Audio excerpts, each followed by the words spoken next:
Back everybody, and as I promised, I was going to talk more about wildfires. Another wildfire has started out on the west coast. It actually started in Washington state up towards the Canadian border, and this was in British Columbia. These are actually firefighting planes that are going in trying to extinguish this wildfire that started out in Eagle Bluff, and this is another horrible situation. You can see those ominous skies of the wildfire smoke out there and the planes going in, and yes, that is the new Twitter logo right there. So again, that's what that is. All right, let's talk about the wildfire smoke. Where did this wildfire start? Well, as you can see, this is where the wildfire smoke is now. We're still dealing with some up towards the upper Great Lakes, but this is the location of that wildfire right there, right near the Canadian border. So again, it's actually shoving a lot of that smoke up into British Columbia, and there's already been evacuations up there due to this. So here's some facts about the wildfire going on up there. It's burned over 10,000 acres since Saturday when the wildfire started.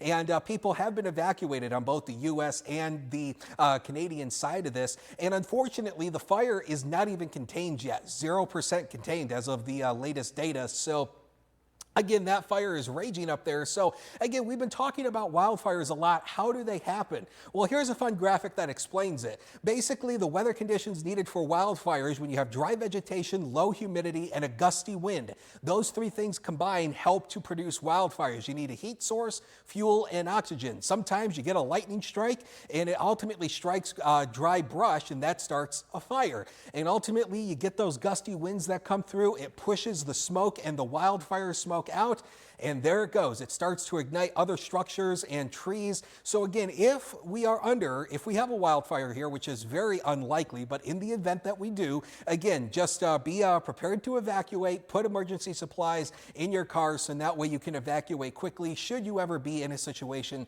where you are in wildfire. So Amanda, this situation of wildfires just keeps getting worse. Yeah, it sure does. It is the season of wildfires all across the nation.